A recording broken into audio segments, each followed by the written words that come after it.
Most of you guys, though, have been here before and have met Ginger, but Ginger has been a friend of mine for a long time and has been in corporate America, then was a stay-at-home mom for a while, then was a pastor, and now does her own thing, which kind of merges, honestly, all your worlds into one. So she just always comes with tools that are so easy. Like that day, you can bring them into your own life with whoever you're surrounded by. So we're really grateful you're here. Thank you. We're at church, so I'm going to pray real quick, and then Ginger's going to roll, all right? Okay. All right. God, we're just so grateful for a voice in the world that is just for people so deeply.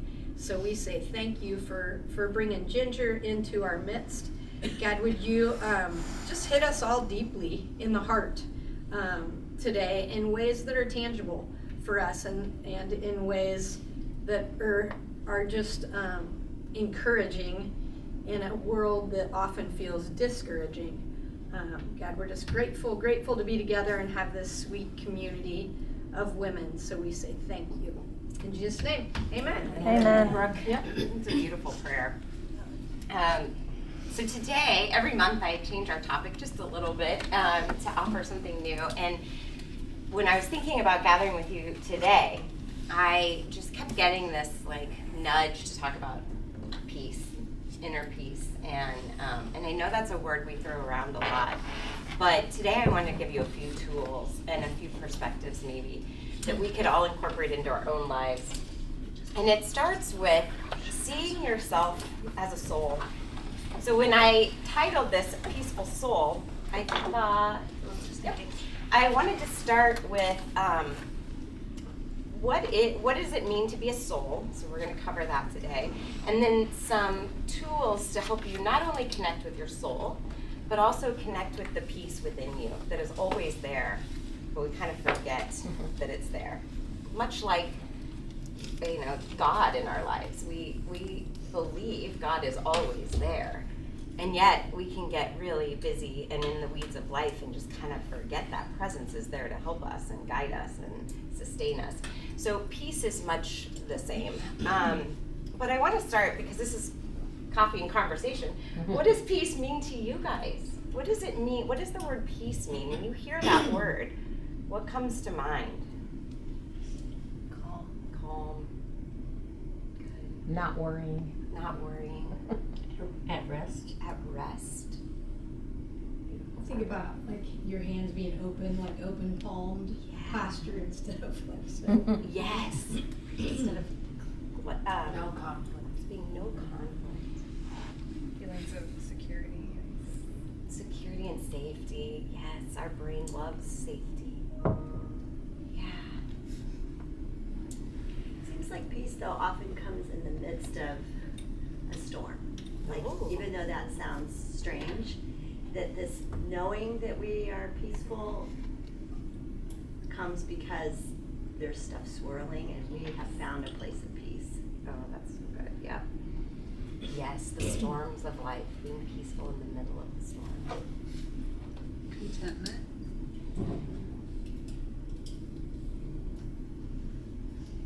What else?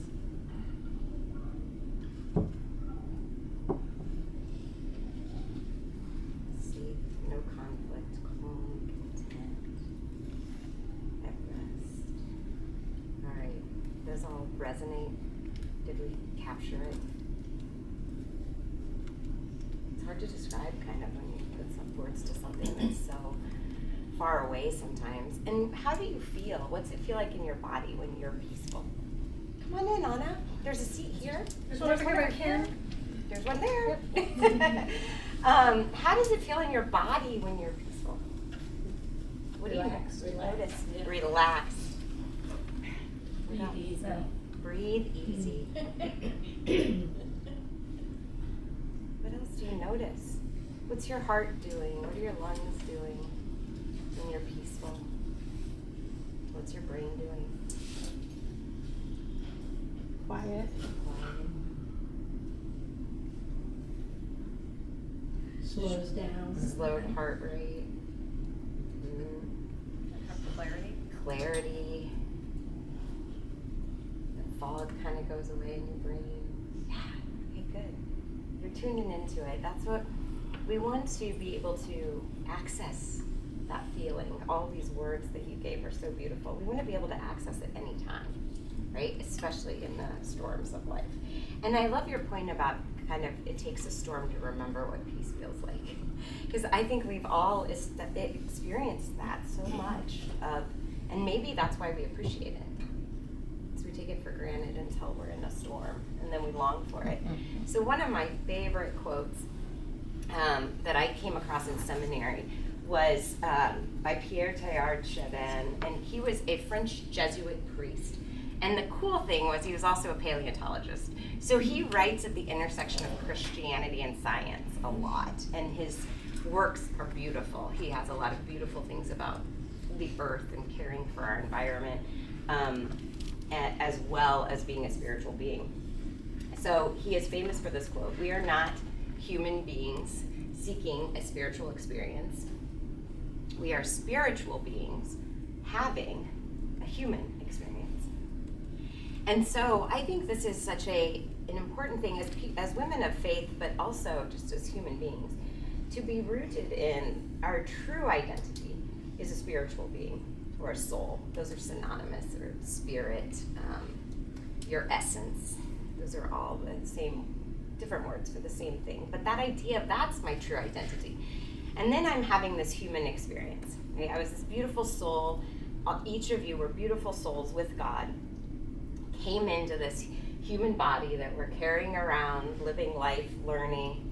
And then our souls will return to God when our bodies are finished. And when we can identify and really get grounded in, I am a soul just having a human experience, then that gives us a place from which to start and a place from which to have perspective. So this is my take on what Chardin kind of got me thinking about. Was we're all loving souls, we're enrolled in human school, and we're all in the same era of human school together. So like those friends you went to college with or you went to high school with, you just all happened to be in high school at the same time, right? That's why you became friends.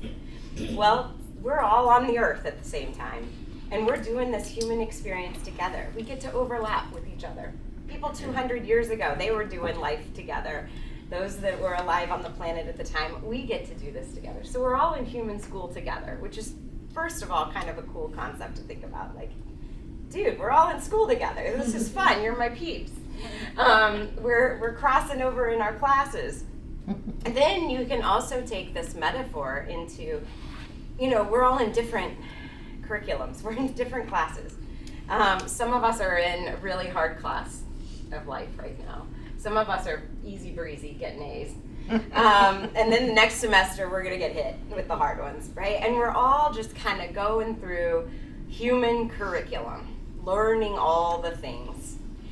And what this helped me kind of with my own struggles was to see, I'm a student. I'm just learning. I've never done this stuff before, right? We've never done hard algebra before. We've never had teenagers driving for the first time before, right? This is a new class. And so we're constantly faced with just new curriculums, new classes. But if I can keep the perspective that I'm new at this, I'm just learning, I've never done this before, then that takes off a tremendous amount of pressure that I should be an expert and have it all figured out and be good at it day one, which is what my inner critic says to me all the time. You should know this by now. You should have figured this out. You should be further along. What's wrong with you? I thought you had this all figured out. Now you're having a bad day. See, you don't know anything, right? We have that in our brains all the time. But if I can say, you know what, I'm just learning. So I have some phrases for you to play with this and pick something that resonates with you off this slide or come up with your own. But I'm new at this. That is such a beautiful phrase when you're having a tough day. So I have clients moving mothers into nursing care for the first time. They're overwhelmed with all the decisions. And am I a good daughter? And should I let her come into our house? And I don't know, right? And we'll say, you're new at this. You've never done this before. That's an act of self-compassion, right? When we can let ourselves off the hook that I should know everything. So I'm new at this is such a helpful phrase. I say that with my kids when they're like, but last week you said this, and I'm like, I'm new at this, right? I don't know what I'm doing raising teenagers. You're the first two. I'm trying to figure this out. We gotta give each other a break. And you're new at being a teenager. You've never been a junior in high school before. You're new at this too. We're both new at this. And this beautiful story that one of my clients told me was when she had a new baby, she worked at Hallmark, and one of her coworkers wrote her a card and said, remember, you are new at this, and he is too. And she got the card in the mail on a night when the baby wasn't sleeping and she was really struggling. And she was like, he's new at this too. Hey, we're both new at this. It was such a beautiful sentiment. I just loved that. And that's where this kind of phrase came from, was her story. I've never done this before. Never done this before. And the humility of that, the vulnerability of that, can be a connecting opportunity for us. If you say that to your friend, like, I don't know what I'm doing. I've never done this before. And then she'll say, I don't know what I'm doing. I've never done this before. And then we're all in it together. So adapt these as kind of mantras for yourself. God, lead me through this new territory. I don't know what I'm doing. I'm finding my way through the unknown. Every day is really unknown. We love to think we have control of things, but that is totally an illusion, right? Every day is an unknown. So I'm finding my way. Putting one foot in front of the other, I'll figure it out. Those kinds of phrases remind you that I'm a student in human school. We all are. And then if we can look at each other as she's trying to figure it out too, he's trying to figure it out, he doesn't know what he's doing either. We're all faking our way through this. Then that really helps build compassion with one another too. Any thoughts on this? Anything coming to your beautiful brains on this? Or where could you apply this? What's an example of a life situation where this would help? I'm thinking too that peace comes in this, which sort of relates to this, when you just live in the moment as opposed to the anxiety of thinking, if I don't figure this out right now, what's going to happen next week or next year? Yeah. That's great. Yeah. So I think that if we just live in the moment and think, I'm new, I'm just going to do this a step at a time, 10 minutes at a time, an hour at a time. I think that takes away some of the anxiety and gives peace too. So beautiful, Kim. I love that. Yes. That's it. Yeah. This is just one word, but it's also the title of a children's book, and the word is yet. Yes. Do you know that book? Uh-huh. And it's yet, and it's just the idea that when a child is learning to do something and they get so frustrated, it's, well, you don't know how to do it yet. Oh, I love and that. it just kind of, the story goes from there. Yes, the book is called The Power of Yet. Okay. I think. Yeah, and it is such a beautiful practice. Thank There's you for sharing that. a book for adults too. Shauna Nyquist Oh, wrote. yes. I just haven't learned that yet. Oh. Or something. I guess I haven't learned that yet. Something like that. It's the same. That's great. Yeah, really cool. Beautiful. Yeah. Just a sweet book for kids and adults. There's a comic called Strange Planet, and when you brought up human school, it's these aliens that have come to Earth and they're learning human things. Awesome. And so it's really like their take on our behavior and emotions and our culture, and it's darling. It's a comic and it's called Strange Planet, and you can follow Nathan Pyle is the comic, I think. I just looked it up. It's just adorable, but it just, when you said human school. I love that. That's perfect. There's a lot of good illustrations, and it talks about, I'm looking at one where the alien is looking at his friend who's crying, and he says, why does your face malfunction? And then the other friend says, I'm requesting a mutual limb enclosure. And then the other guy says, permission granted. And he says, oh, thank you, you're absorbing my face fluids. A limb enclosure, so that's a hug. That's so so cute. then the aliens hug, and it's just a really darling way. I think think about human school, because these aliens, every comic is them learning to go through human school. Anyway, Perfect, this is Michelle. totally a tangent. No, I love that. I'm gonna look it up because that helps me with the imagery. That's perfect. Oh, that's beautiful. Yes, yes. Well, I feel like I'm still learning how to parent adult children. Yes. Yes. Really complicated. Yes, Anne. Amen to that. We're new to that. We're new to that. You're new to that. Good thing my mom's not here Judy, if you're watching this later, you're new to raising Brooke. Yes. Somewhere I heard this, and I've kept it in my mind, and because Ann and I were in the same situation with adult kids, but it said parents are just people who have children. Oh, that's so good. Like, we don't, we just have children, we're trying to figure it out. Exactly. Nobody trained us for this. Yeah. Oh, that's beautiful. Yeah. Sometimes I think it's helpful to think too of something that like I was new at or that was hard at first that now you're like, that's a breeze, or you see somebody else. I mean, even just I remember panicking like, how am I gonna push a stroller and have a toddler? And then now it's like I could do that with coffee in my hand, like it becomes second nature. But it's like before you do it or before you've conquered it, That's so great. It feels hard. Oh, Brooke, I love that. Now I can do it with coffee in my hand. That's going to be a new mantra too. Like, look at me go, and I have coffee. That's awesome. So I guess mark the victories and not the challenges. Yep. Yeah. Exactly. Look at your track record. You've done it all up until today. We've figured it out. We can figure out the next thing.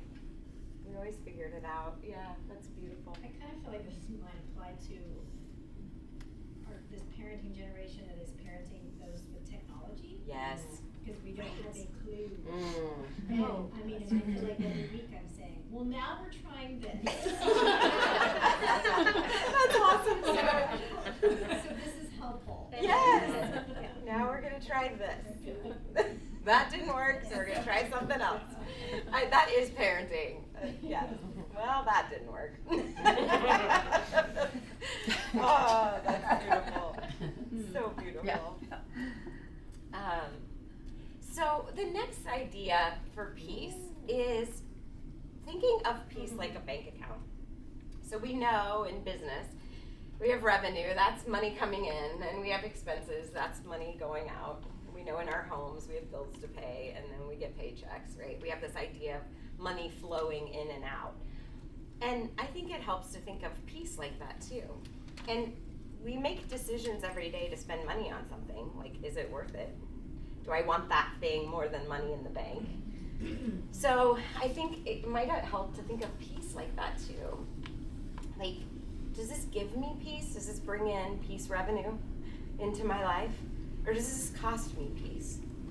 And so it can happen on a micro level with little decisions like, I don't really want to go to this gathering that I need to go to. It's kind of costing me peace because I'm going to get there and be weird and social awkward and, and then I'm going to beat myself up afterwards.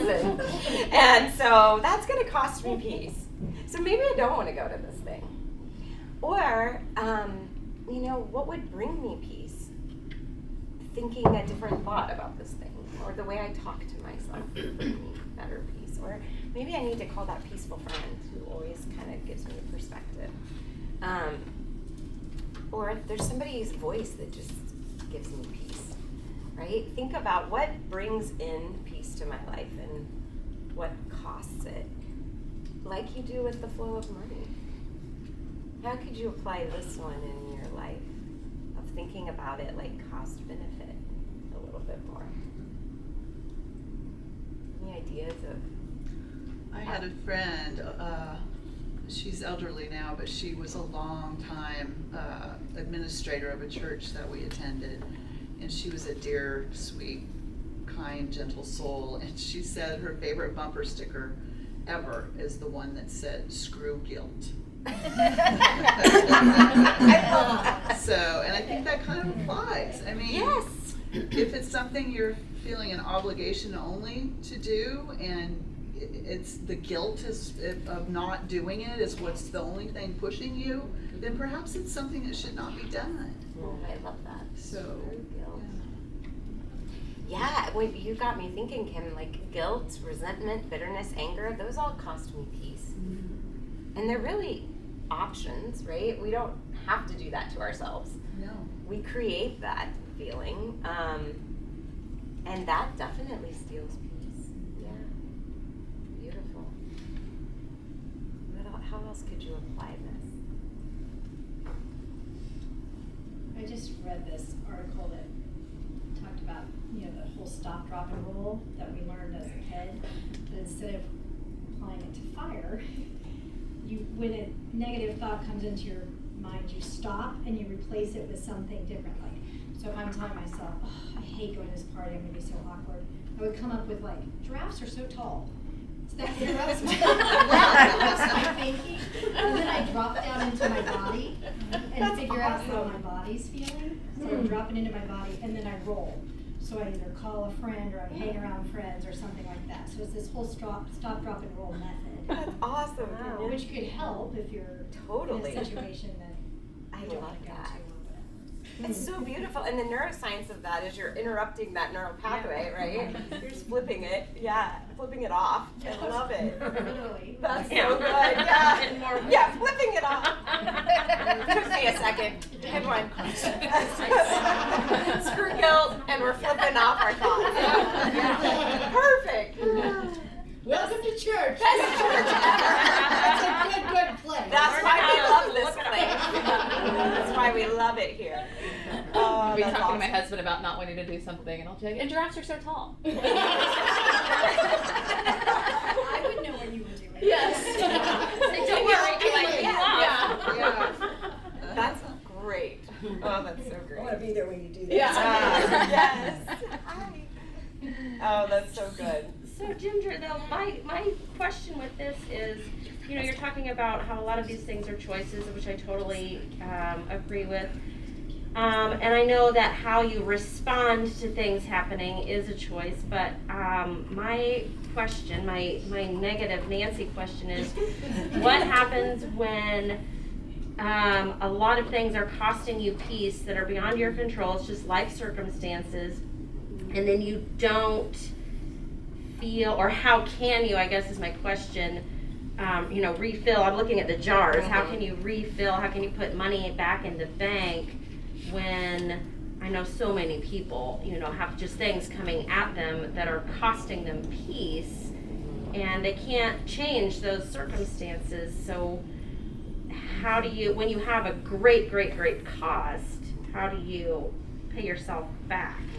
How do you get that balance back to, or so that you're not in the, what is it, in the red? Yeah.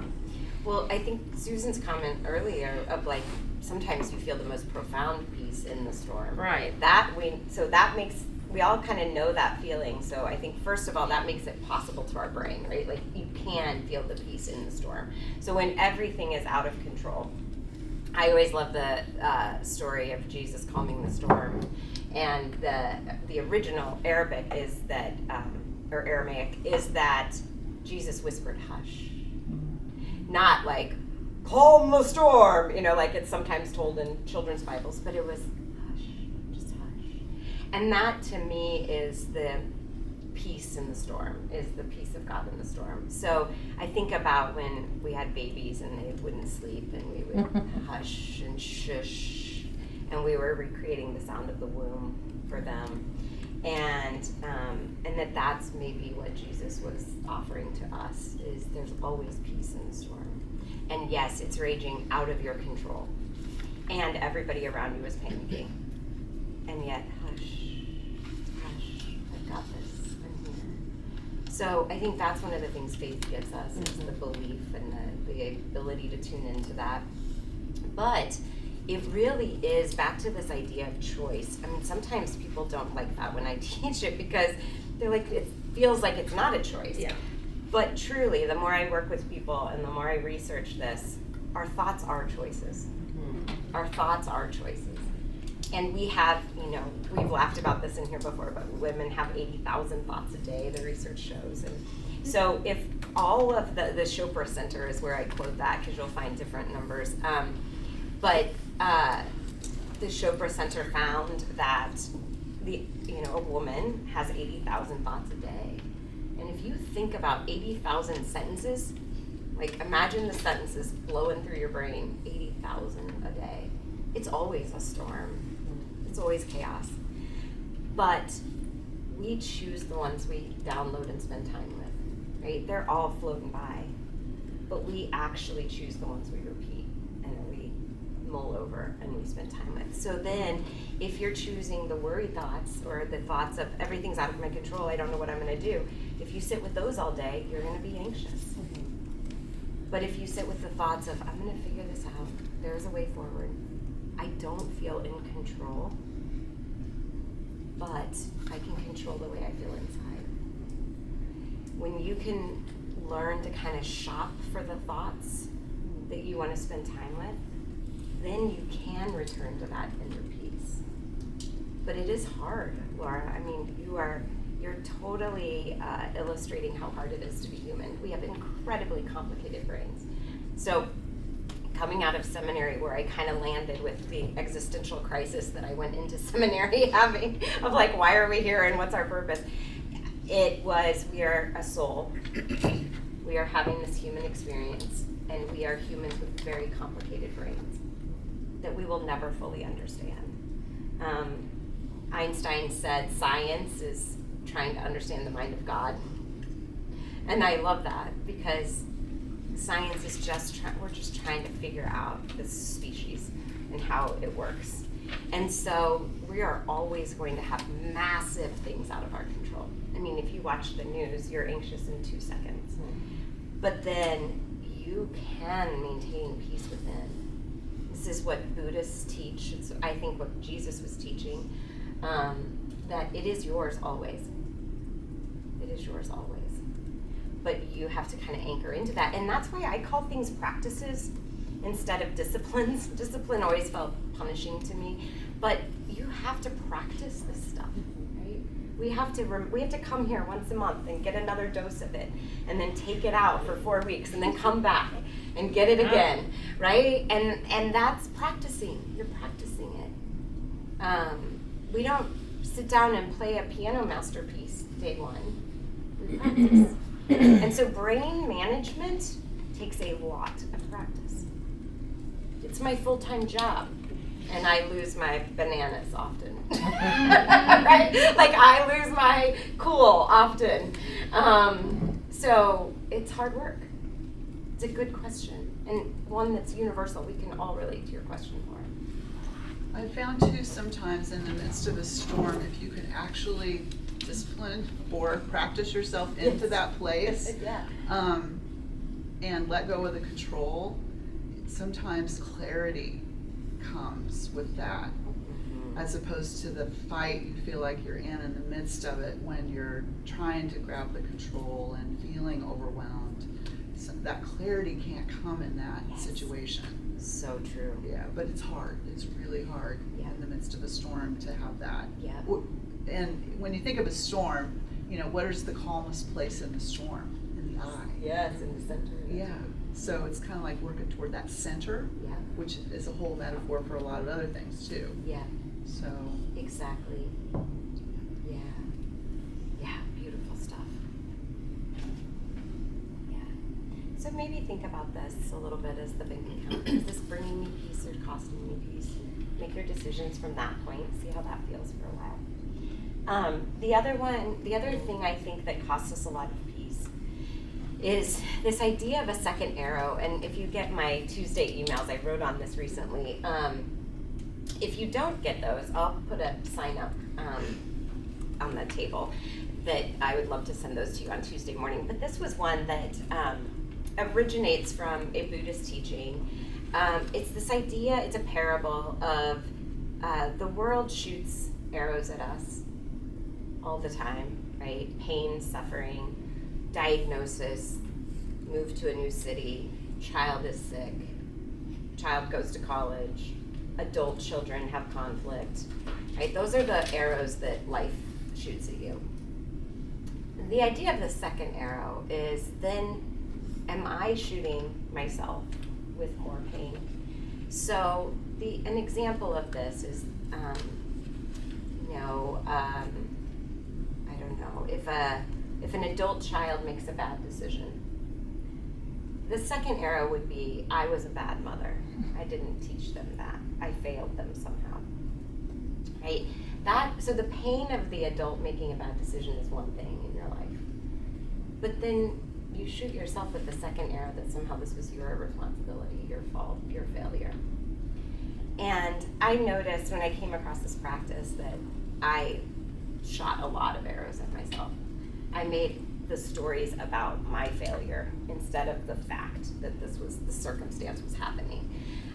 Somehow I made a mistake and I caused that, right? And so that's a second arrow.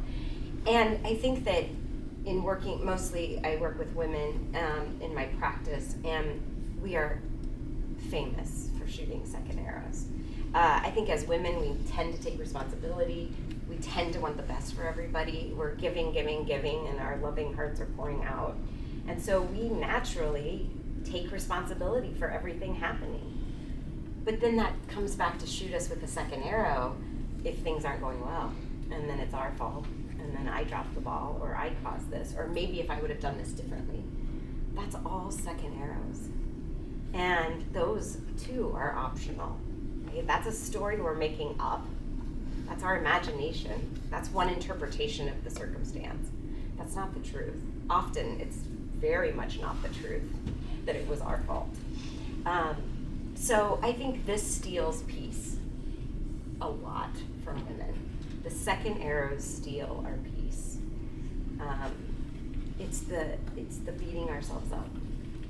What second arrows do you notice in your life as you hear this, Lori? Well, I get your emails, and this was one of my favorites because I have shot that second arrow more times than I can count, and I always feel like that's Satan because he knows my weaknesses, but then I liked how you referenced that if you had a friend, like if Cindy told me that her child was having difficulties, I wouldn't say, well, Cindy, that's because you're a bad mom.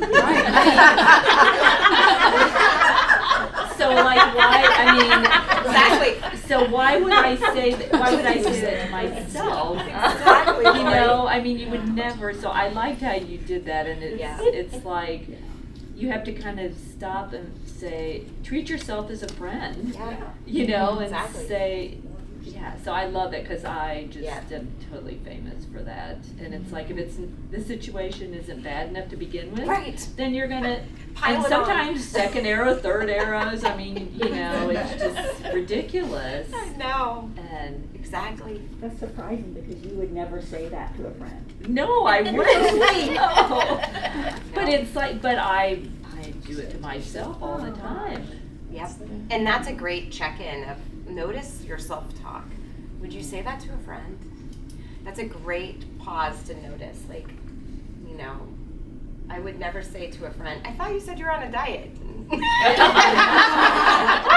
eating a lot. That's in my head all the time.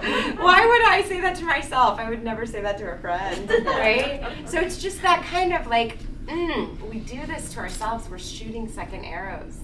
Yeah, beautiful, Lori. Yeah. I think I might have heard this from you last time, but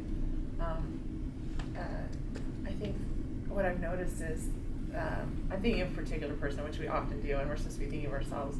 But but I feel like the people that are hardest on themselves with their self-talk, they're also the hardest on others. Yes.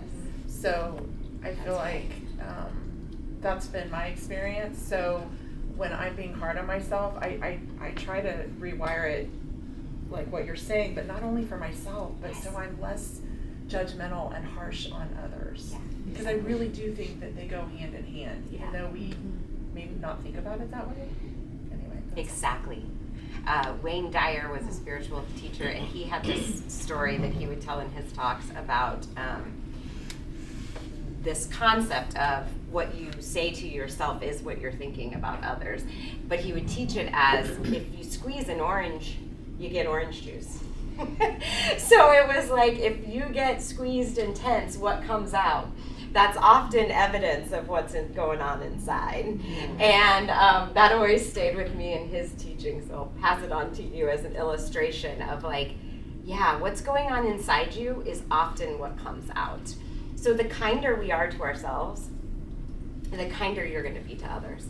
And that's our goal, right? That's why if somebody says, like, I feel like my self-compassion work is selfish or will make me selfish, or like, no, it's a gift to the people around you. If you are kinder to yourself and softer and melting a little bit towards yourself, you're going to be softer and melt towards others too. It happens. The clinical data shows it. There's over 20 years of research on this at Harvard, Stanford, UT Austin. They all have centers looking at this. Unequivocally, it's proving the nicer you are to yourself, the nicer you become to other people. So I'm so glad you made that point. Thank you. For some of us, there's a history there of how we were parented. Yes.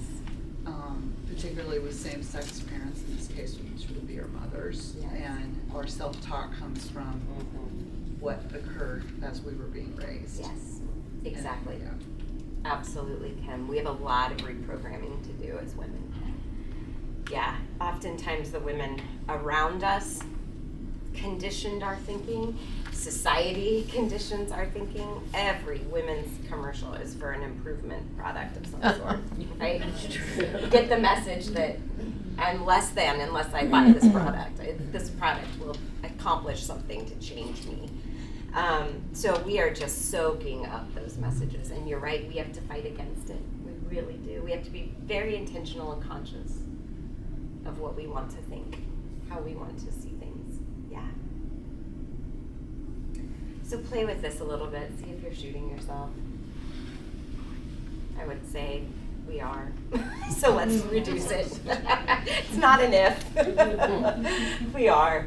And then this is the idea of like coach yourself back to peace, right? You've given some examples today of how you can kind of coach yourself. So one of my favorite Christian mystics is Julianne of Norwich, and this is her famous quote. I'm sure you've heard versions of this, of all shall be well, and all shall be well, all manner of things shall be well. And that was always kind of her closing prayer with people. And Julianne is cool. She had a little spiritual direction booth next to the cathedral. She lived in that room. She had the window open. It was in the pandemic at the time. They were experiencing a pandemic. So she would open this little window and people could sit outside her window and ask for spiritual direction. And she would give people spiritual advice. I just think that's so cool and ahead of her time. She inspired my work a great deal. But she would end her prayer with people of all is well, all shall be well, and all shall be well, all manner of things shall be well. Isn't that peace giving? It's like coming from an authority of, okay. So find your own version of this. I'm okay, they're okay, everything's okay.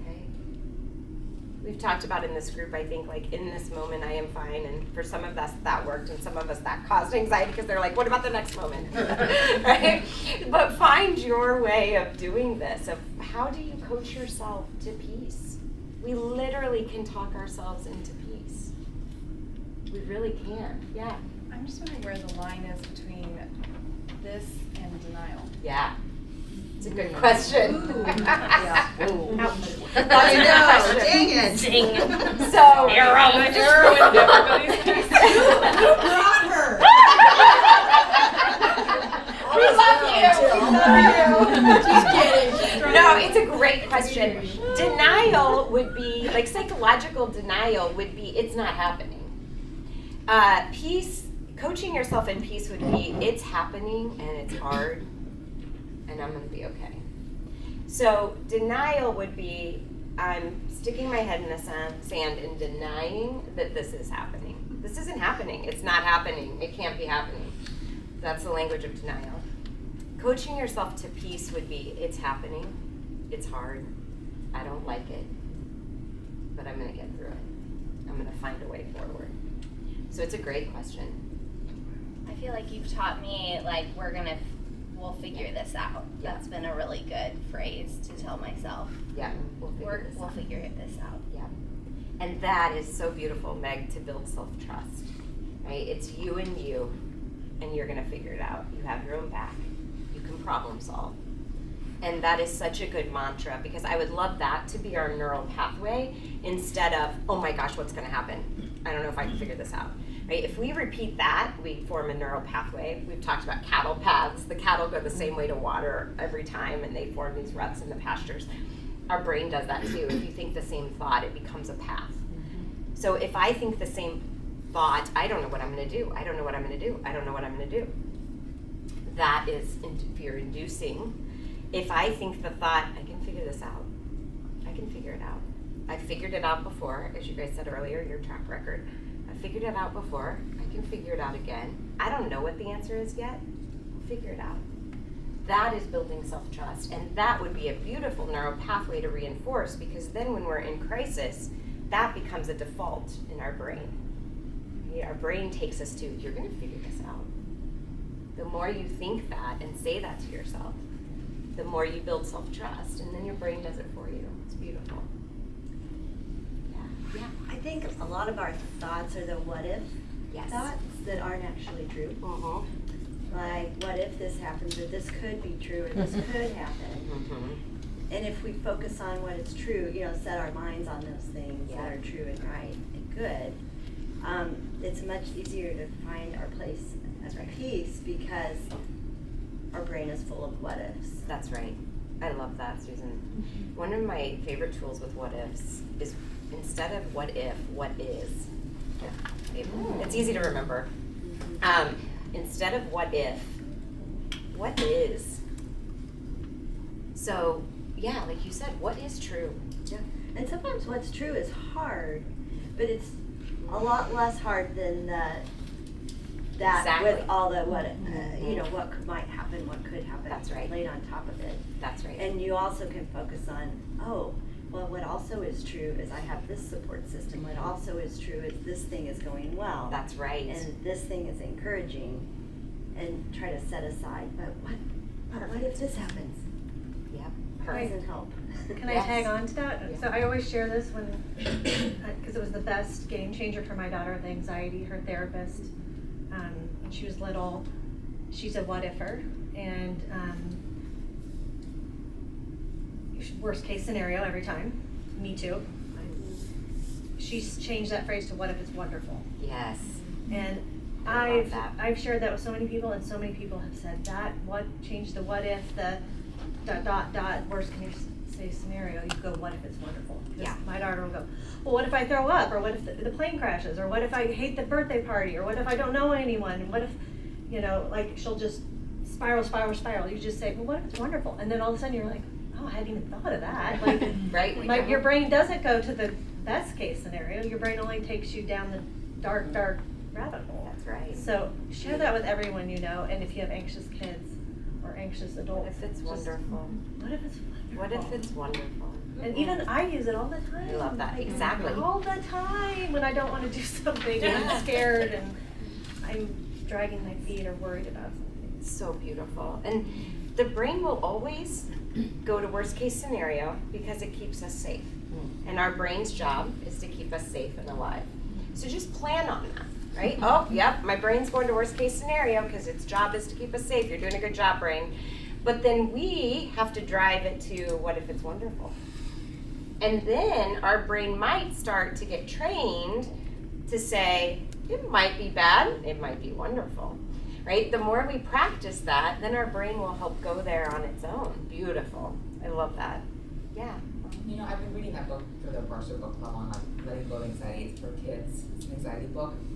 And one of the images that they use in the book, and it's been great for me because I've had a history of anxiety, is think of junk mail, right? See, you put all this junk mail and you show the kid, and you're like, so when you receive junk mail, do you automatically think it's true? Like your brain is constantly telling you all this junk mail, giving you all this junk mail, and you start realizing, okay, no, that's just junk mail. That's not a valid thought. good. And that, I keep visualizing that, and I'm like, that is such a good example. So good. And when a telemarketer calls, that means you also need to jump and do whatever the telemarketer tells you. It's just a thought coming through that you need to remember, it's just junk mail. Yeah, that's beautiful. I love that.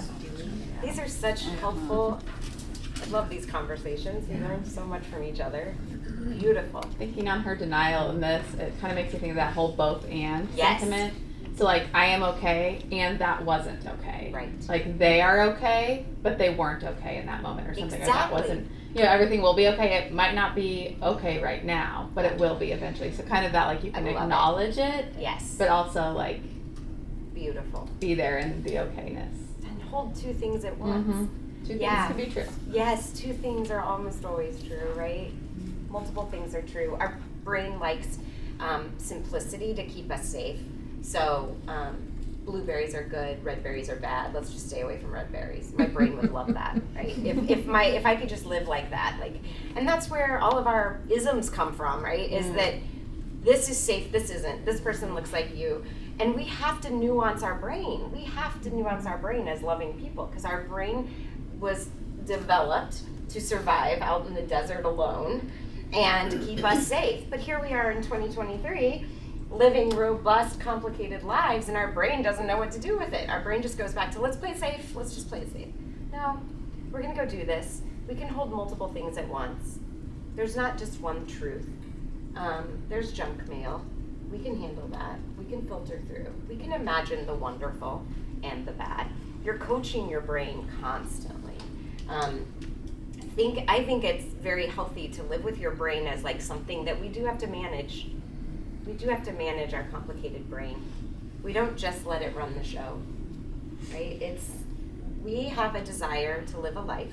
This is kind of what I think the soul is kind of the life force of us. The brain's job is to keep us safe, but it's like an alarm system on your house that sometimes we just need to turn off. We're safe, we don't need it today. The alarms are sounding and really there's no threat.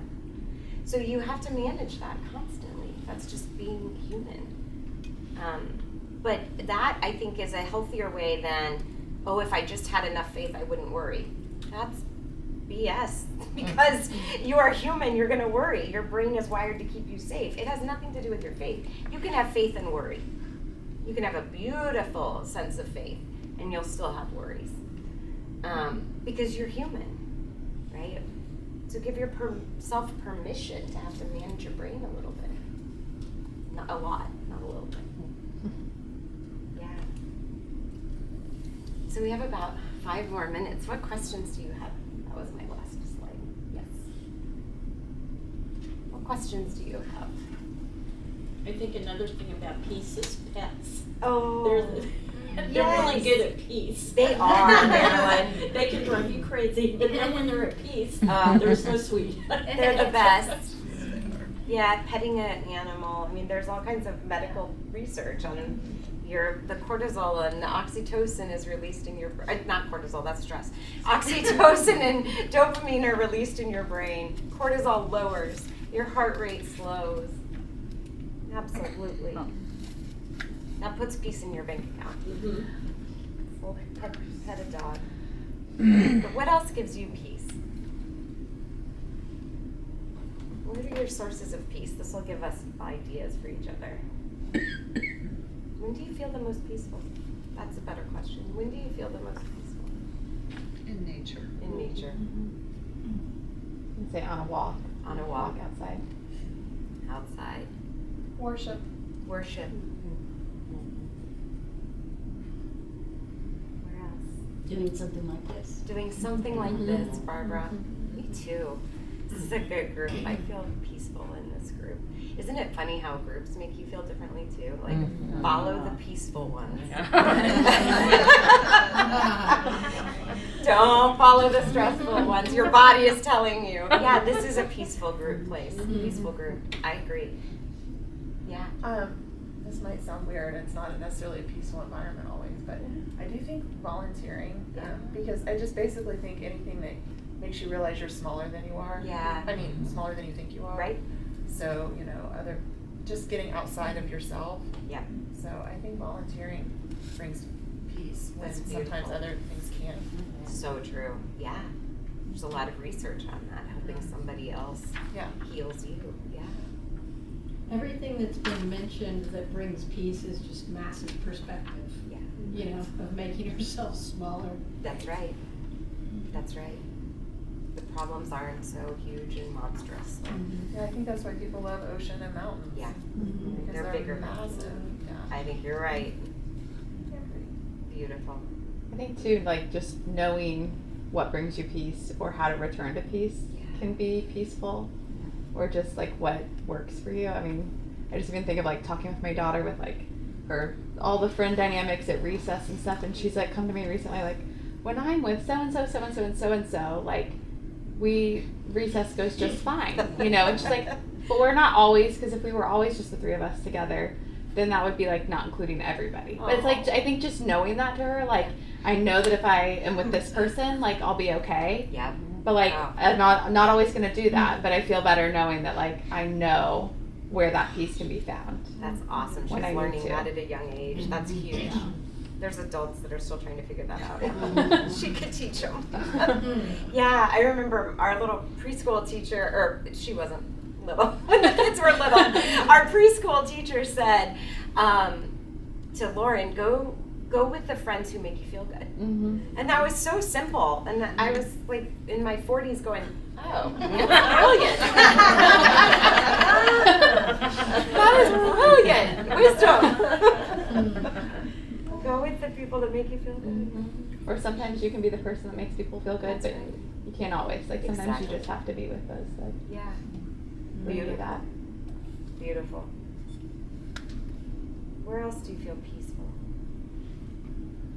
Spontaneous fun with my kids. Yes. That's not planned, so there's no expectations. Oh, for it's them. so good. I just find myself more peaceful with those things and really enjoying it and being present with them. Beautiful. I remember before the holidays, Meg, you described a reading nook of you had a lamp on and you're reading. I keep thinking about that with you, of like what a peaceful spot that must have been. My yellow chair. Yes, reading Christmas books. Yes, beautiful. Being in the present and talking about animals makes me think, I've brought this up at Circle before, I think, of the, I used to teach the Robert Burns poem To a Mouse, which is where John Steinbeck got his title of Mice and Men, because it's a part of that poem. But the whole poem, it's in Scottish, so sometimes you have to look at a translation, more English translation, but it's about a little mouse who is blessed compared with me, because forward though the mouse cannot see, he said, still thou art blessed compared with me, the present only toucheth thee. While I used to have it memorized, but anyway, he says, while I cast my eyes back and look in the past and worry about the future, you're only worried about the present. And yet the narrator of the poem has just ruined the mouse's nest with his plow. And he realizes, oh my goodness, I have destroyed your home. You had planned for the winter, actually. You were kind of planning ahead, but you have this wonderful house. You were going to be all set. I've destroyed it. And you're not going to worry about that. You'll just build another house. You'll just do what you have to do because you're a mouse. And you have this limited capability of only thinking of right now and what is happening to you at the moment, and how lucky you are to only have that, because I worry about the future and dwell in the past. And so I think that one reason that animals give us such peace is that they're role models for us, because they just are doing their thing in the moment. And I think that helps us to be kind of in the moment and present, like you said earlier. That really does help. I thought of you the other day. I was sitting in the driveway and I was like, my daughter is taking too long in the bathroom and she's supposed to be in the car and we're supposed to be late and I've got to go do this. And I was working myself into a frenzy, and I thought, wait a minute. What's happening right now? I'm in the car. It's good. Nobody's falling apart really. We'll get there on time. It will be fine. And it was just some very what would Good. Ginger tell me right now? And it really, really helped, and I really did, this is fine, and Yeah. so, but the coaching, Beautiful. it was a moment of, dang, this is working. Yeah, Because it I does. would have, Right. before practicing all of this for however many months, that would have been a day ruiner, and then just escalated from there. Exactly. Yeah. And for you to notice that would have been a day ruiner and you're saving yourself. Yeah. That's where the self-compassion comes in of like, Right. I'm not going to do this to myself. That's it. Right? That's a beautiful self-love kind of moment. Yeah. Beautiful. I think we all need Stuart Smalley on a loop in our Yeah. cars, Yeah. especially. Gosh Sorry. darn it, people like And that's beautiful. That's okay. I'm late, and that's okay. Yeah.